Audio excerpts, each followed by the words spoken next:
নমস্কার বন্ধুরা, পূর্বাস কিচেনে আপনাদের সবাইকে স্বাগত জানাই। বন্ধুরা, আজকে আমি উচ্ছে দিয়ে একটি দারুণ স্বাদের নতুন রেসিপি আপনাদের সঙ্গে শেয়ার করব, যেটা বাচ্চা থেকে বড় সবাই কিন্তু চেটে পুটে খেয়ে নেবে, এতটাই টেস্টি হয়।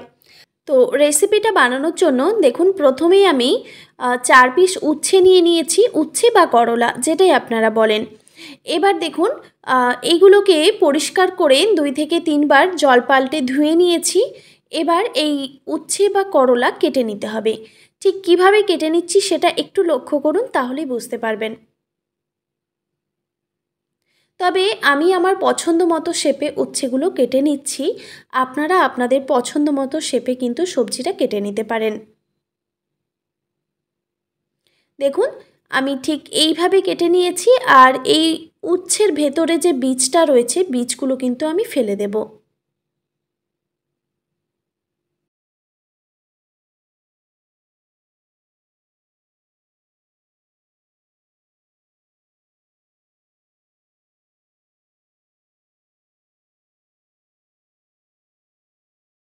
দেখুন, ঠিক এইভাবেই কিন্তু সব উচ্ছেগুলো আমি কেটে নিয়েছি। যেহেতু আগেই আমি উচ্ছেগুলো পরিষ্কার করে 2 থেকে 3 বার জল পাল্টে ধুয়ে নিয়েছি, তাই আর কিন্তু ধুচ্ছি না। এবার দেখুন, একটি পাত্রে বেশ কিছুটা পরিমাণে জল নিয়েছি। এই জলের মধ্যে দিয়ে দিচ্ছি পরিমাণ মতো নুন আর সামান্য একটু হলুদের গুঁড়ো। এবার নুন আর হলুদটাকে এই জলের মধ্যে খুব ভালোভাবে মিক্স করে নিতে হবে। নুন আর হলুদটা খুব ভালোভাবে মিক্স করা হয়ে গেছে। এবার আমি এখানে উচ্ছেগুলো এই জলের মধ্যে ভিজিয়ে রাখবো। বেশ কিছুক্ষণ আমি এই জলের মধ্যে ভিজিয়ে রাখবো। আর এই ভিজিয়ে রাখার কারণে কিন্তু এই উচ্ছের মধ্যে তেতো ভাবটা অনেকটাই চলে যায়। আর এইভাবে নুন হলুদ ভিজিয়ে রাখার কারণে এর মধ্যে যদি কোনো জীবাণু থেকে থাকে সেটাও নষ্ট হয়ে যাবে। এইভাবে আমি প্রায় 10 মিনিট মতো ভিজিয়ে রাখবো। ততক্ষণে একটা মশলা রেডি করে নিই। একটা মিক্সিং জারে দিয়ে দিচ্ছি 2টো মিডিয়াম সাইজের টমেটো কুচি, কয়েকটা আদার টুকরো আর ঝালের জন্য 4টা কাঁচা লঙ্কা। এবার এটাকে জল না দিয়েই বেটে নিতে হবে, কারণ টমেটোর মধ্যে জল থাকে, তাই এই মশলাটাকে জল না দিয়েই বেটে নিয়েছি। দেখুন, বাটা হয়ে গেছে। এবার আমি একটি কড়াইতে দিয়ে দিচ্ছি পরিমাণ মতো সাদা তেল। আজকে আমি সাদা তেল দিয়েই রেসিপিটা বানাচ্ছি। আপনারা চাইলে কিন্তু আপনাদের পছন্দ মতো তেলে রান্নাটা করে নিতে পারেন। এবার তেলটাকে খুব ভালোভাবে গরম করে নিতে হবে। তেলটা খুব ভালোভাবে গরম হয়ে গেলে এখানে আমি দিয়ে দিচ্ছি পেঁয়াজ কুচি। মিডিয়াম সাইজের 2টো পেঁয়াজ এইরকম সরু সরু করে কুচি করে নিয়েছিলাম। এবার গ্যাসের ফ্লেমটা হাই রেখে পেঁয়াজটাকে বেশ লাল লাল করে ভেজে নিতে হবে। আর বন্ধুরা, এখানে আমি আপনাদেরকে বলে রাখি, আপনারা যদি পেঁয়াজ রসুন না খান, সেক্ষেত্রে আপনারা পেঁয়াজ আর রসুনটা স্কিপ করতে পারেন। দেখুন, পেঁয়াজটা সুন্দরভাবে ভাজা হয়ে গেছে। পেঁয়াজের মধ্যে একটা কালার চলে এসেছে, হালকা একটা ব্রাউন কালার। এবার তেল থেকে আমি এই পেঁয়াজগুলোকে তুলে নিচ্ছি। দেখুন, পেঁয়াজটা আমি ভেজে নিয়েছি। এই পেঁয়াজটাকে আমি এবার সাইডে সরিয়ে রেখে দিচ্ছি, এটা আমি পরে ব্যবহার করব। এরপর এইদিকে দেখুন, 10 মিনিট মতো আমি ভিজিয়ে রেখে দিয়েছিলাম উচ্ছে বা করলা। এবার দেখুন, এই জল থেকে আমি উচ্ছেগুলো এইভাবে তুলে রাখছি। এই উচ্ছের মধ্যে যেমন এক ফোঁটাও জল না থাকে সেইভাবেই কিন্তু তুলে নিতে হবে।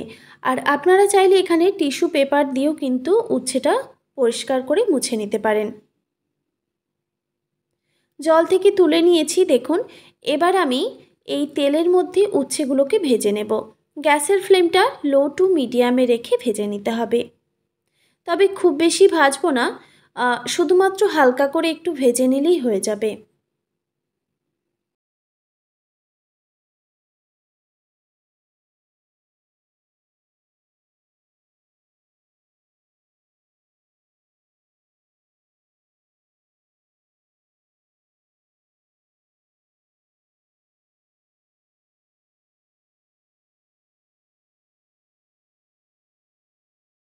দেখুন, মাঝে মধ্যে একটু এরকম নাড়াচাড়া করে দিতে হবে। উচ্ছের সব দিকটাই যেমন ভাজা হয়ে যায় সেটাও লক্ষ্য রাখতে হবে।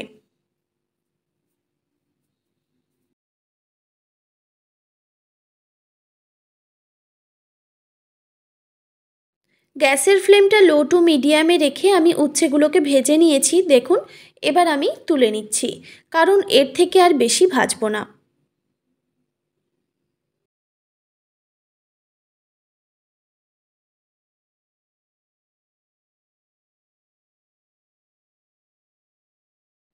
সব উচ্ছেগুলো ওই তেল থেকে তুলে নেওয়ার পর ওই তেলের মধ্যেই আমি বাকি রান্নাটা করব।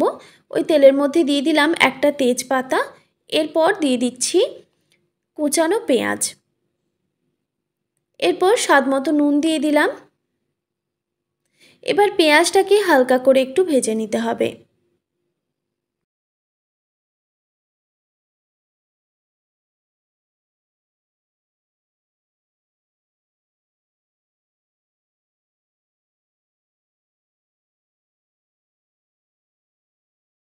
দেখুন, গ্যাসের ফ্লেমটা মিডিয়ামে রেখে আমি পেঁয়াজটাকে হালকা করে একটু ভেজে নিয়েছি। এবার এখানে আমি দিয়ে দিচ্ছি রসুন কুচি। রসুনটাকে আপনারা কুচি করেও ব্যবহার করতে পারেন, কিংবা একটু শিলনোড়াতে থেতো করেও ব্যবহার করতে পারেন। এবার এই রসুনটাকে পেঁয়াজের সঙ্গে খুব ভালোভাবে ভেজে নিতে হবে।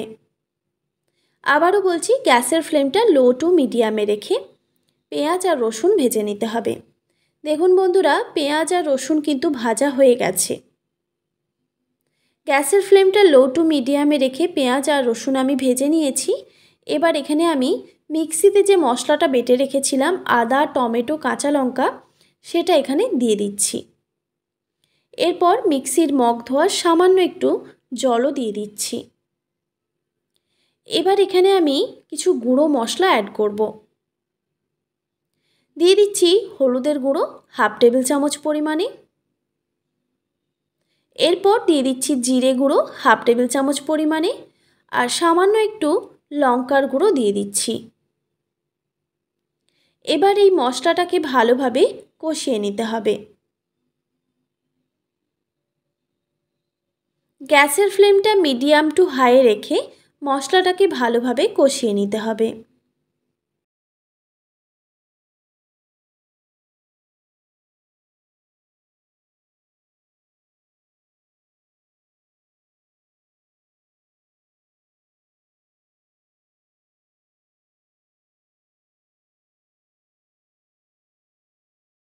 মশলাটা কিন্তু ভালোভাবে কষানো হয়ে গেছে, মশলা থেকে তেল ছেড়ে দিয়েছে আর কাঁচা গন্ধটাও চলে গেছে। এবার এখানে আমি দিয়ে দিচ্ছি ভেজে রাখা উচ্ছে বা করলা। তারপর হালকা হাতে ভালোভাবে নাড়াচাড়া করে দিতে হবে।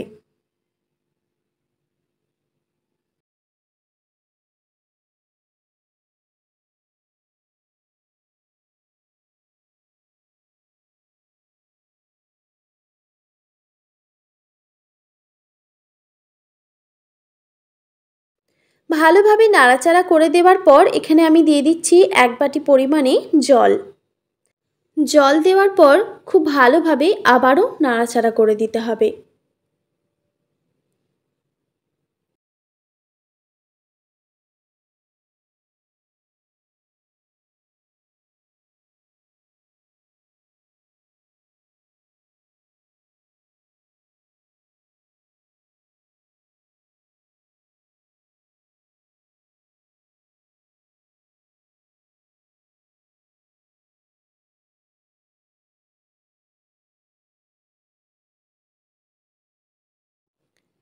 কিছুক্ষণ পর দেখবেন জলটা ফুটে আসছে।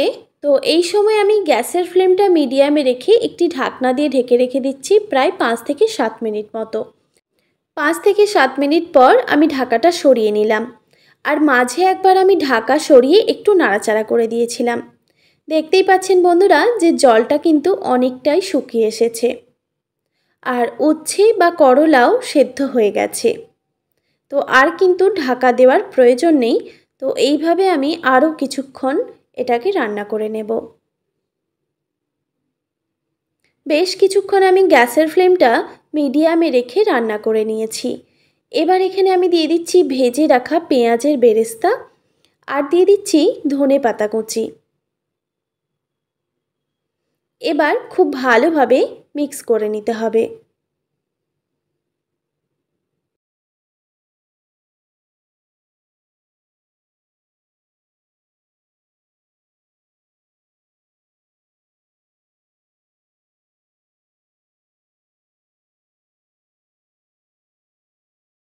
খুব ভালোভাবে মিক্স হয়ে গেছে। এবার আমি গ্যাসের ফ্লেমটা অফ করে এটাকে গরম গরম পরিবেশন করে নেব, গরম গরম ভাতের সঙ্গে। তবে আপনারা চাইলে কিন্তু রুটি পরোটার সঙ্গেও পরিবেশন করতে পারেন। আশা করি আজকের এই রেসিপি আপনাদের ভালো লেগেছে। ভালো লেগে থাকলে অবশ্যই একটি like, comment, share and subscribe করে দেবেন। আর পাশে থাকা বেল আইকনটিও প্রেস করে দেবেন। তাহলে নিত্য নতুন রান্নার ভিডিওগুলি আপনাদের কাছে পৌঁছবে। আর ফেসবুক থেকে দেখে থাকলে অবশ্যই একটি ফলো করে দেবেন। ভালো থাকবেন, সুস্থ থাকবেন। দেখা হচ্ছে নতুন কোনো রেসিপি নিয়ে। আর এতক্ষণ আমার সঙ্গে থাকার জন্য আপনাদের সবাইকে অনেক ধন্যবাদ।